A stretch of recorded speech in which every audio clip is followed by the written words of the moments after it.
Today we are going to learn about crop production and management. What do you mean by crop production and management? All living beings need food to grow and maintain their lives. Since plants produce their own food through photosynthesis, they are called autotrophs, but rest of the living organism, including human beings, they are dependent on plants for their food. So they are called heterotroph. Heterotroph means what? Hetero means depending on other plants for food. Okay, depending on any plants or any animals for food. We are heterotrophs and we are heterotrophs also. The demand for food is increasing day by day due to decreasing population. So we need to find the ways to increase food production. Some specific agriculture practice should be allowed. Okay, so we are going to study this activity. You can do at home also in order to know the seeds are good or no. Let's do an activity to explore about an agriculture practice. Separate healthy grains from spoiled ones. Material: seeds, wheat, gram or moong. Water in a beaker. Let's do. Take a beaker and put some seeds in it. Now pour water into it and fill it half. Stir them using a spoon or a rod and leave them undisturbed for some time. Observation: some of the grains float on the water surface while others settle down. Okay, the grains which settle down at the bottom are very healthy, while the seeds which float on the water surface are not suitable to sow as they have been damaged. So the seeds which are very shallow in nature, they will float on the water and they are not good seeds. Okay, so farmers do not use those seeds into the farms. Now second thing what we are going to learn is crop and agriculture. What is a crop? Crop is a group of plant grown or cultivated for the consumption and satisfaction of human being. Example: several plants or of wheat grown on a large land area are called wheat crops. Food crops are grains, cereals and pulses, vegetables and fruit. There are different kinds of crops. Every day we are having cereals and pulses. This is also one type of a food crop. Growing plant and rearing animals for food, clothing and other useful product is called what is called as agriculture.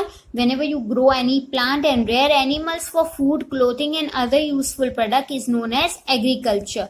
There is a variety of crops grown all over the world. On the basis of growing season, crops in India are categorized in the following group. Okay, so there are three main crops. Okay, three main crops grown. Rabi crops. Okay, so when are the Rabi crops planted? So they are planted in November and harvested. Harvest means when they are mature, they are cut down. So harvested in April every year. So example of Rabi crops are wheat, barley, mustard, pea and gram. Kharif crop means what? The crops which are planted in June and harvested in October, means they are ready in October every year. So example: rice, jowar, maize, cotton and groundnut. Now third type of crops are Z crops. So what do you mean by Z crops? They are planted in March and harvested in June, means they are ready in June. Example: cucumber, muskmelon, watermelon and sugarcane. Now agriculture. How do the farmers grow these crops? Okay, what are the agriculture practices involved? So we are going to study about those in detail. In order to fulfill the demand, the farmers carry out crop production in multiple ways. The activities undertaken by the farmer to maintain the supply of food are called agricultural practices. So main agriculture practices are soil preparation. They will prepare the soil for the crops to grow. Second, selection and sowing of seed. If they are going to plant unhealthy seeds, the crop is going to be unhealthy. Third one is irrigation. Fourth one is manuring and fertilizing, putting manures. Okay. Fifth one is crop protection, protecting crops from the various pests. And sixth one is harvesting and storage, means they are going to cut down the crops and they are going to be ready. They are also harvesting season. So whenever the crops are ready, they celebrate it. Okay. Pongal is also one of them. Now the first soil preparation technique is, okay, first one, soil preparation. Seeds are sown in the soil. What do the seed need? They need air, water, warmth and nutrients to go, which they cover from the soil. So the soil should be prepared to ensure, very important, prepared to ensure the availability of water and nutrients before sowing the seed. Because if the land is not ready, if the land is not nutritive, what will happen? The seeds which are going to be inside it, they will not get proper nutrition. Okay, so it is very important that the soil should be very fertile and full of nutrients, so the seeds does get their nutrition from it and grow very healthy. This process involves the following three steps. Plowing, it's a process of loosening and digging of soil that you might have seen in the films also, you might have seen in the pictures also, my dear student. It is a process of loosening and digging of soil using a plow. This helps in proper aeration of the soil. What do you mean by aeration?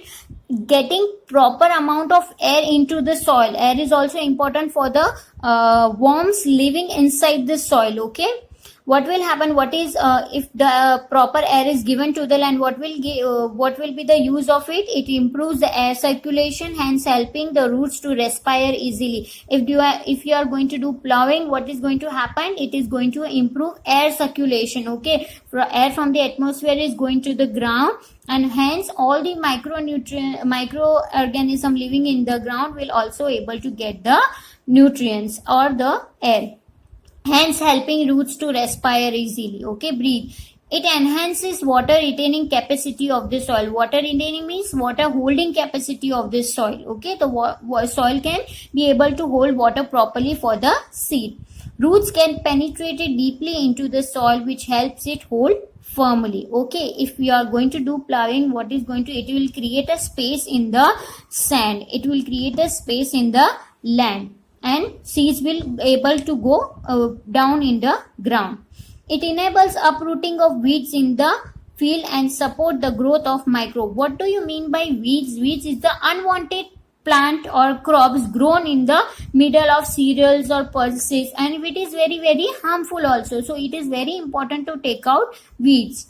It helps the soil to mix with the fertilizer. Because of the plowing, what will happen? The soil will be able to mix well with the fertilizer. It helps in bringing the nutrient rich soil. Now first step you have already done. Second step is leveling soil. Leveling means what? Leveling is the process done after plowing the field to remove big lumps of soil. Okay, it should not be uneven, the soil should be even. These clods are crushed using planks made up of wood or iron. These planks are called levelers. Okay, leveler. Why leveling is important? Because it enhances soil porosity, hence helping roots to respire easily. Okay, it's very important because it will create spaces in the soil. Okay, second one, it helps in the removal of lumps in the soil. The ground should be very equal, okay, for the plants to grow. It should not be uneven. Third one is applying fertilizer. Third is very very important, my dear student. We all need food to grow, right? So plants also need proper nutrition to grow. Crops, when grown in the field, they absorb nutrient from the soil. When we grow same crop in the same field over a long period of time, the level of nutrient in that soil decrease, and then it may lead to infertility of the soil. So to avoid the situation of soil infertility, fertilizer should be added to the soil, because of course plant is going to grow in the soil, and it is very important to keep adding nutrients in the soil. Okay, so they will keep growing healthy. So fertilizer, what does the fertilizer do? It fertilizes the soil. Okay, it fertilizes the soil. Inhibits soil infertility means it will stop infertility of the soil. Increases the growth of the plant. Okay, fertilizers are the food of the soil. If the proper amount of fertilizers are given to the soil, the crops in it will grow healthy. Increase crop production. Here also, if proper amount of food is given to the soil, that is nutrients, that is nitrogen, what will happen, my dear student? The crops will be healthy. There are two types of fertilizers, natural fertilizer and chemical fertilizer. What do you mean by natural fertilizer? These are produced from the plant debris. Debris means remains of the plant and animal waste. Okay. This increase the humus content of the soil and thus the soil fertility. Natural fertilizer, you can say cow dung is also a natural fertilizer. Okay, it can be used in the natural fertilization process. They do not show any harmful. Even if you are going to put lots and lots of fertilizer into this soil, this natural fertilizer, it is not going to harm the soil. In fact, it is going to grow more healthy. Example, manure. Manure means cow dung. Compost means neem and bone meal, mixture of crushed and coarse bones. Okay, now chemical fertilizer. These fertilizers are produced as a result of some chemical reaction carried out in factory. These are made in the factory. They do not increase the humus content of the soil but affect the plant growth. If more chemical fertilizers are put it into the soil, what will happen? It will decrease the quality. It will what it is going to do? It is going to deplete the amount of if you are going to put lots of chemical fertilizer, what is going to do? It is going to degrade the quality of the soil. Okay, in fact, it is a fertilizer. What is the work of the fertilizer? To give healthy nutrition to the plant, but then also lots of chemical fertilizer are put into the soil. It will degrade the quality of the soil, and this chemical fertilizer will also show some harmful effects on the environment if not done properly. So urea, nitrogen, phosphorus, potash, ammonium sulfate is a chemical fertilizer. Although it is needed by the soil, but it should not be in the excess quantity. Second step is selection and sowing of seeds. First one is done. You have loosened up the soil and you have given a proper air to the soil. Second one is selection and sowing. Now it is very important that you are going to plant good seeds. Okay. Selecting good quality seeds is the second stage of crop production. After the preparation of the soil, these seeds are dispersed in the field and this process is called sowing. Of course, it is the most important part of this irrigation process. In India, National Seeds Corporation, a government organization, was established in March 1963 to undertake the production of foundation and certified seeds. At present, it is involved in the production of good quality certified seeds of nearly 600 variety of 60 crops. So many crops are grown in India. Okay.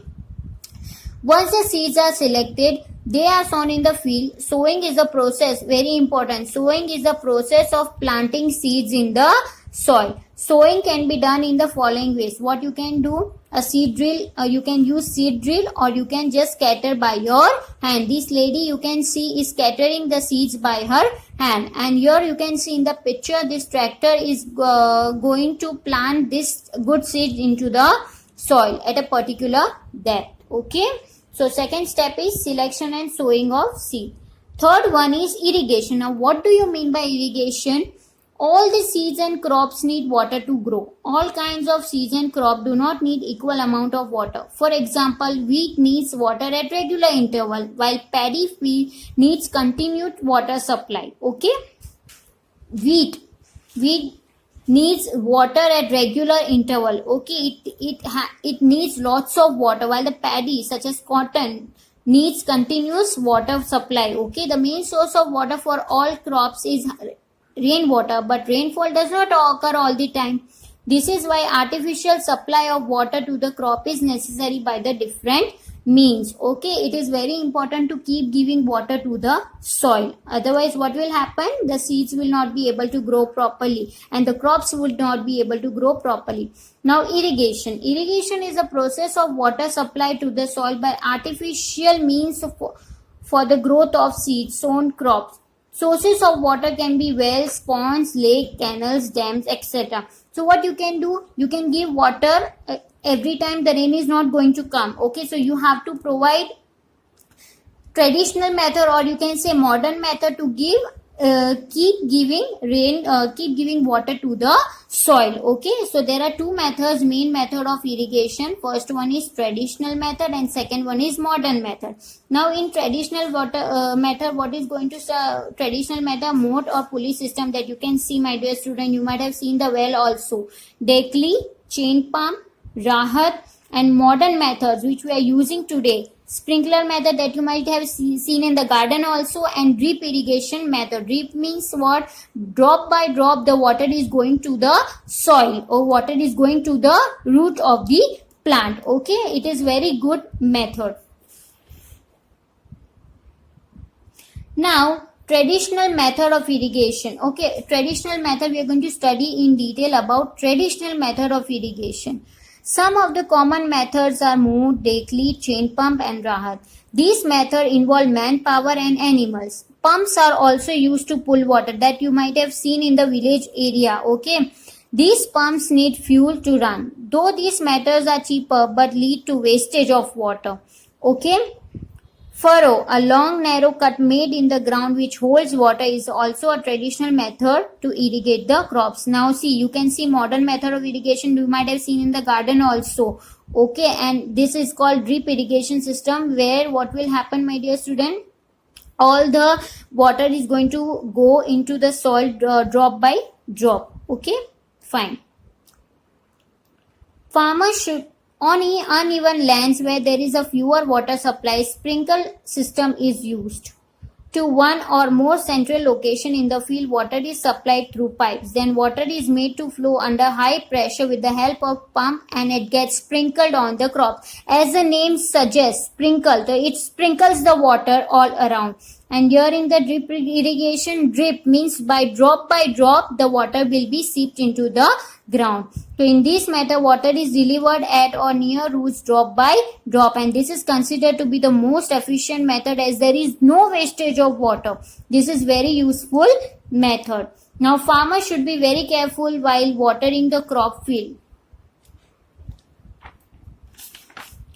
The field should not be watered excessively. It may cause condition called water clogging, okay, which may harm crops. So increasing soil content of the soil, how it will harm? It will increase the soil content of the soil, decrease the porosity of the, it will not be able to hold that much amount of water, and decreasing air circulation because the soil will be filled with water all around.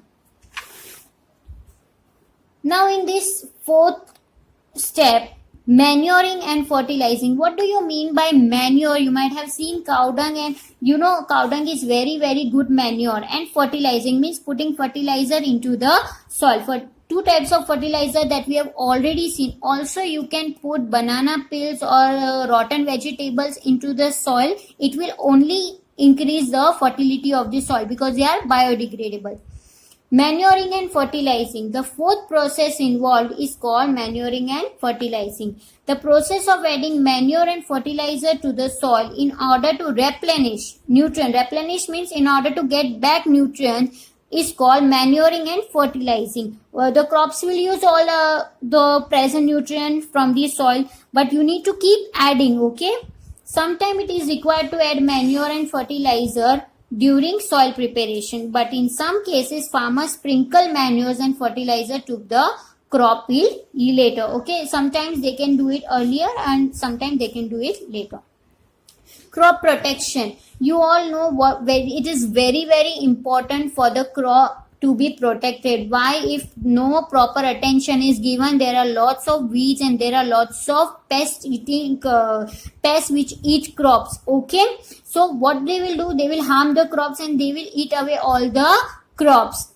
So first of all, what are weeds? So weeds are unwanted plants which grow along with the crops. They are very unwanted. These weeds need to be removed as they compete with the crop plants for air, water and sunlight and nutrient, because they also need sunlight and nutrient, and this crop which we are growing, they also need sunlight. So this crop which is unwanted, this is called weed, has to be cut down as soon as possible. Example of weeds are Chenopodium and Amaranthus, okay, grass and wild oats. Some people add Chenopodium and Amaranthus in their food. The process of removing weeds from the crop yield is called weeding. It is very important process, okay. It can be done either manually, you can do it by your hands, okay, or by using weedicides, a chemical which is used to kill weeds. You can just sprinkle weedicide.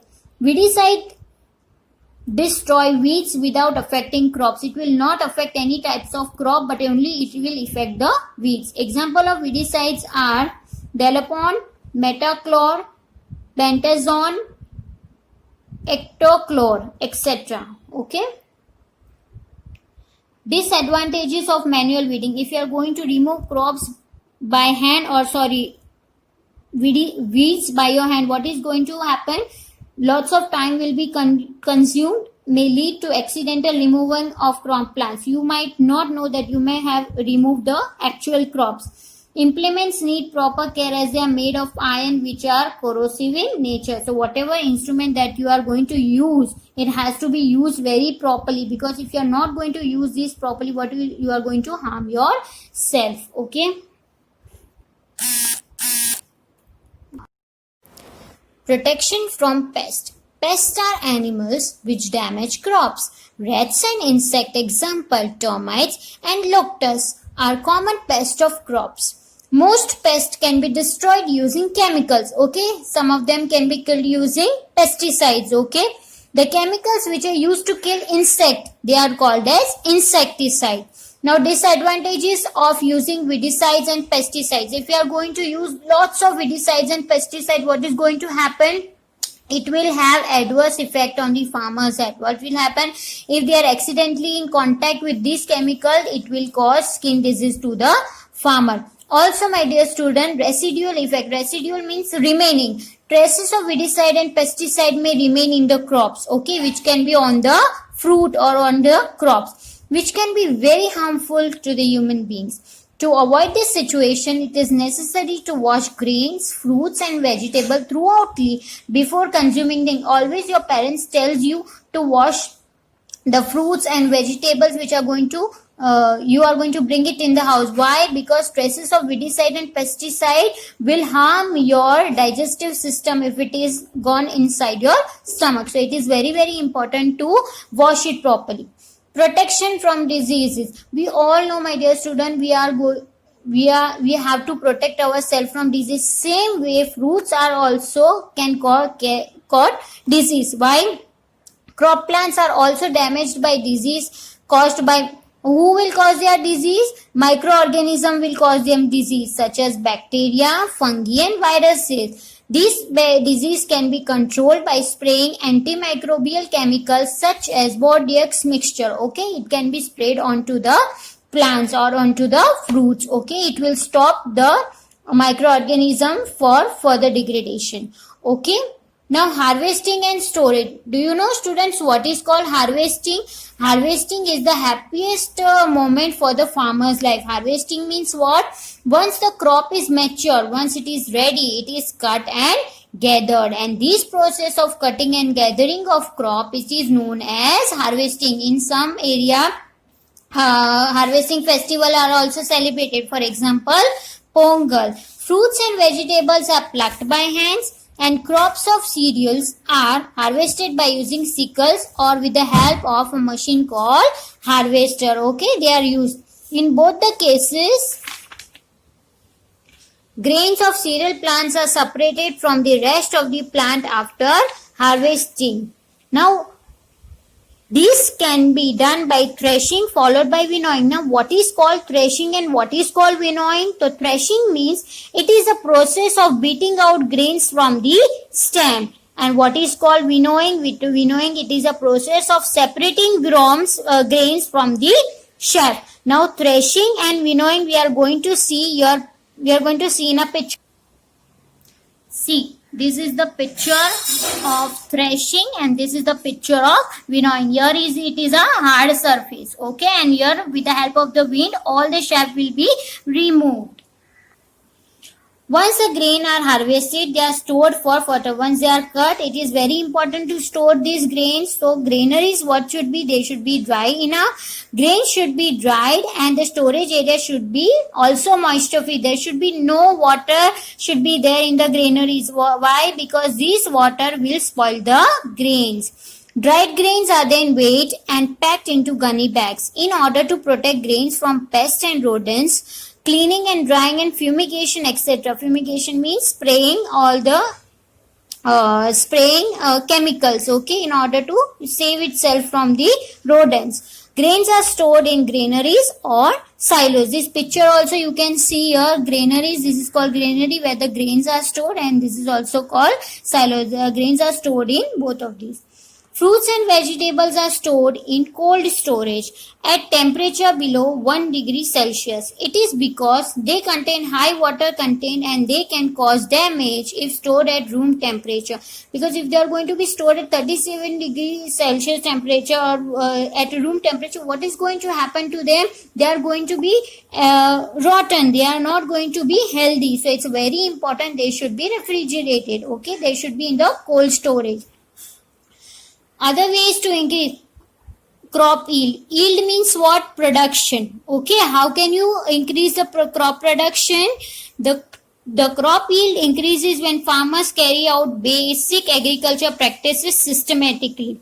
To increase the crop yield, farmers should also use techniques such as mixed cropping and crop rotation. What do you mean by mixed cropping and crop rotation? As the name suggests, mixed cropping means having different crops in the farms. And what do you mean by crop rotation? One by one you can have the crops. Now for example, when two or more different types of crops are sown in a particular field at the same time, it is called mixed cropping. Mixed cropping means what? Two or more different types of crops should be there, and it should be there sown in the field at the same time. It is called mixed cropping or cultivation. The crops chosen for mixed cropping should fulfill the nutrient need of each other. Means they should not be dependent on the same requirement. Okay, for example, leguminous plant. Now, you know what is called leguminous plant? Leguminous plants means pea plant, gram plant. They are very rich in nitrogen. Okay, they should be planted with the cereals. Okay, such as wheat and mustard crops. And this will be known as a mixed cropping. Now, what do you mean by crop rotation? Crop rotation means what? The practice of growing two or more dissimilar crops. Means the crops which are not same in the same field, one after the other, not together but one after the other. Once the season is done, the second crop can be planted. Okay, that is called as crop rotation. Crop rotation increases the nutrients in the soil, thus allowing the farmer to plant crops successfully without the need of applying fertilizer. So what you are going to do, if you are going to plant leguminous plants, so what they are going to do, they are going to fix the nitrogen in the soil. The soil will be very full in nitrogen, okay, very nutritive. But then afterwards what you are going to do, you are going to plant wheat, then wheat will take all the nitrogen from the soil and it will be very healthy. So it is very important that two should help each other, two should fulfill the nutrient need of each other. Crop rotation increases the nutrients in the soil, thus allowing the farmer to plant crops successfully without the need. Even then, if the nitrogen is fixed in the soil, is it necessary to apply fertilizer? No, it is not necessary, because already the soil is rich with the nitrogen. Example, cereals crops such as wheat and paddy. Now, what do you mean by paddy? You can write down. Paddy is also called rice paddy, small level flooded field, and they are used to cultivate rice in the southern and eastern Asia. Okay. Leguminous plants are sown in the same field after the cereal crops. And one by one, the plants are grown. Leguminous plants have nitrogen-fixing bacteria that is called rhizobium in their root nodules. These bacteria, what they do? These bacteria help in restoring the nitrogen content of the soil by converting atmospheric nitrogen. Means what? The nitrogen gas which is readily available in the atmosphere, plants are not able to take that nitrogen. So these rhizobium bacteria, what do? They take the nitrogen from the atmosphere and fix it in the soil. They make it they able the plants to take nitrogen from the soil, and this process is called nitrogen fixation. So microorganisms which are capable of transferring atmospheric nitrogen into fixed nitrogen that is used by the plant. Okay, they are called nitrogen fixing bacteria.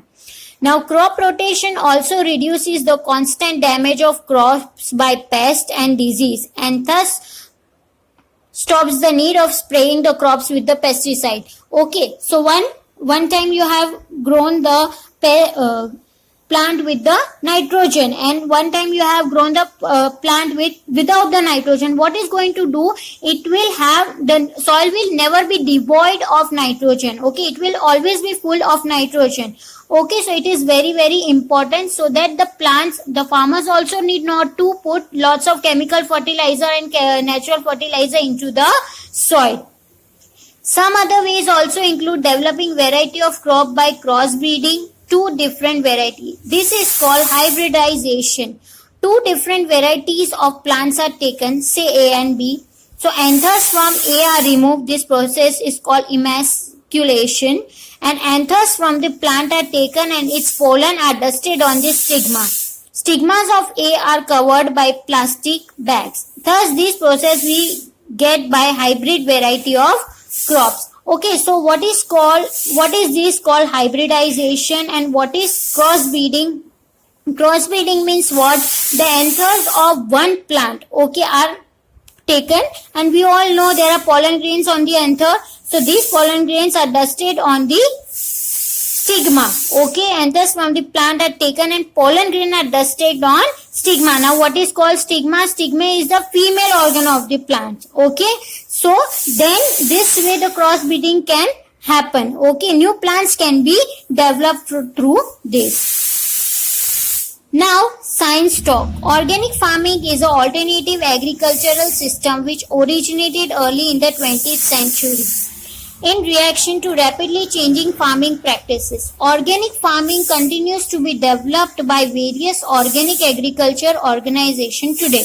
It relies on fertilizer of organic origin such as compost manure, green manure and bone meal, and places emphasizes on techniques such as crop rotation and companion planting.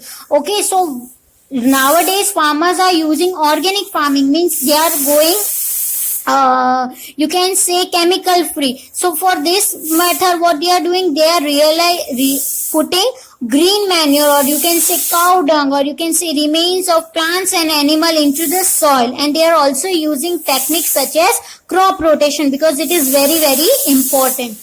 Biological pest control, mixed cropping and the fostering of insect predators are encouraged. Okay, in general, organic standards are designed to allow the use of naturally occurring substances while prohibiting means they are strictly limiting the use of synthetic substances, or you can say chemical fertilizer. For example, naturally occurring pesticides such as pyrethrin and rotenone are permitted, while synthetic fertilizers and pesticides are generally prohibited. Because these natural fertilizers are going to put more nutrients into the soil, but these chemical fertilizer, if they are put in high amount or excessive amount, they are going to deplete the quality of the soil. It is so that's why now the farmers are growing organic farming. Okay, this is called because it will be energy saving and it will give fresh air also. And it is a nature's ally, it is a nature's friend. Okay, now you know where nearly 40% of the farming land is suffering significant degradation, organic farming can help protect soil and conserve wildlife. So whenever you are going out also, my dear student, so whenever you see any banana peel, so you can plant it in the soil because it is biodegradable and it will help to grow good amount of plants in that particular soil. Okay. Now, animal husbandry. What do you mean by animal husbandry? Animals are useful to us in many ways. They are a part of the agriculture. We get some food items such as milk, meat, eggs, honey, etc. from animals. Rearing animal on a large scale. You are going to rear animal, you are going to bring it, you are going to feed them, you are going to take care of them, and for food and other need, that is called animal husbandry. Okay. So why they are reared? They are reared for milk. For example, cows, buffalo, goats give milk and they are called as milking animal. Milk is used to prepare curd, ghee, butter and buttermilk and cheese. Now they are also red for meat. Animals such as chickens, fish, goats, prawns, and other sea animals are used to obtain meat. You might have seen in the pictures also. Big markets are held in Indonesia or Singapore, and you can see how these animals are red. Okay. Eggs. People consume eggs obtained from the hens, geese, and turkeys. So they are also read as animal husbandry. Okay. Honeybees. Honeybees are also read. Honeybees produce honey which we use for many purposes in our life, and the practice of rearing honeybee for honey is called apiculture. This is also a part of the farming. Okay, some people plant crops and some people take care of the animals, and they try to take out products from it. So for example, milk, meat, and eggs. Okay. Thank students, you can just revise the chapter once, okay, and you can just read. This construct a model of water sprinkle to understand how sprinkle system works. Can you please make this at your home? A small sized disposable glass, a kebab stick, a soft straw, and tape. Let's do. What you have to do? You have to take a straw and mark 2 half cuts on it as shown in the picture. Okay, you can do it. Now insert kebab stick in the middle of the pipe as shown in the figure. You can do it. Fold the pipe from the cuts to make a triangular shape and use the tape to paste it in the triangular shape as shown in the picture. See how it is done. You have to fold it, okay? Water sprinkle through the cut made on the straw, and all the water which is going to come, it is going to come out from the straw. So when we rotate the sprinkler, it creates a low pressure on the upper opening of the pipe and high pressure on the lower opening of pipe, which is water. The low pressure is developed because of the fast rotation of the sprinkler. The sprinkler is going to rotate very fast, and fast rotation increase speed and decreases the air pressure. Means not so much water will come, but water will come and it will be spread all around. So low pressure area is created, and hence water moves upward and sprinkled in all direction. These types of sprinkle system can be used. You can use this. You can make it at home. See this one you might have seen. This one. Student, this is the picture of animal husbandry. You can see so many cows here. This chickens. Okay. They are red for milk. Okay. You can see goats also. How they are taken care of.